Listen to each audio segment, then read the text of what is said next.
পাশে মানুষের সাথে আমরা আছি এই বাংলাতে। আপনারা দেখছেন সংবাদ শিরোনাম। দেখলেন তো অনেক কিছু, এবার দেখুন নতুন কিছু। নমস্কার, আমি শ্রাচি। আপনারা দেখছেন সংবাদ শিরোনাম। সিএএ করতে না দেওয়ার তুমি কে হরিদাস পাল? মুখ্যমন্ত্রীকে এমনই নিশানা করেছেন শুভেন্দু অধিকারী। শুরু হয়ে গেছে লোকসভা নির্বাচন, রাজনৈতিক প্রচার এখনো তুঙ্গে। আর এদিন মালদায় মুখ্যমন্ত্রী সভার পাশাপাশি সভা করলেন বিরোধী দলনেতা শুভেন্দু অধিকারীও। উত্তর মালদার রতুয়ায় বিজয় বিকল্প সভা শুভেন্দু অধিকারীর। এই দিন এই মঞ্চ থেকেই তিনি বলেন, এই মালদায় পুলিশের বিরুদ্ধে লড়াই ভারতীয় জনতা পার্টির। এছাড়াও তিনি এখান থেকেই দাবি করেছেন মালদা থেকে 1 লক্ষেরও বেশি ভোটে জিতবে ভারতীয় জনতা পার্টি। এছাড়াও রাজ্যকে বিভিন্নভাবে আক্রমণ করতে থাকেন তিনি। কি বলেছেন তিনি শুনবো।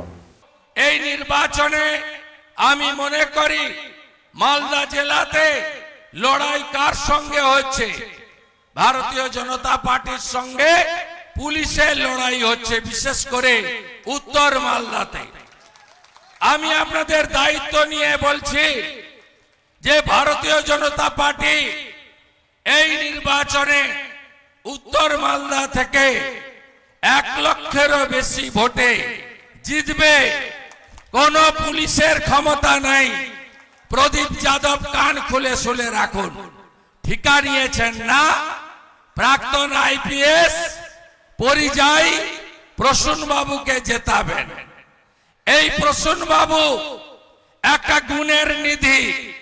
যখন দক্ষিণ দিনাজপুরে এসপি ছিলেন, এমন কোন কাণ্ড নেই যে কাণ্ড ইনি করেননি। সিভিকের ভাইরা ভোট দেওয়ার ইচ্ছা আছে নাকি প্রসূন বাবুকে? 2টো প্যানেল 6000 এর আমলে করে যাওয়া। ইনি এত গুণের অধিকারী, শাহজাহানকেও হার মানিয়ে দেবে। তাই দয়া করে এর থেকে আপনারা সবাই দূরে থাকবেন। আমার সংখ্যালঘু ভাই বোনেরা, এই বিধানসভা কেন্দ্র সংখ্যালঘু অধ্যুষিত। এই বিধানসভা কেন্দ্রের সংখ্যালঘুদেরকে আমি বলবো যে মমতা ব্যানার্জি আপনাদের কাছ থেকে 21-এ ভোট নিয়েছে। 21 সালে বলেছিল সিএএ আসছে, আপনাদের নাকি নাগরিকত্ব চলে যাবে। 1 মাসের বেশি হয়ে গেছে, 1.5 মাস প্রায় সিএএ কার্যকর হয়েছে। কার কার নাগরিকত্ব গেছে বলুন? একজনেরও গেছে না? যায়নি। এই সিএএ মানে বাংলাদেশ থেকে যারা ধর্মীয় কারণে উৎপীড়িত হয়ে পালিয়ে আসতে বাধ্য হয়েছেন তাদেরকে নাগরিকত্ব দেওয়ার আইন, কারণ নাগরিকত্ব কাড়ার আইন নয়। মমতা ব্যানার্জি একটু আগে গাজলে সভা করেছেন, সেখানে তিনি যত রকমের মিথ্যা কথা এনআইপুরে বলছেন, এনআরসি সিএএ করতে দেব না। তুমি কে হরিদাস পাল সিএএ করতে না দেওয়া? 45টা আসনে লড়ছে, 45টা আসনে গোটা দেশে। আর প্রধানমন্ত্রীর স্বপ্ন দেখছে।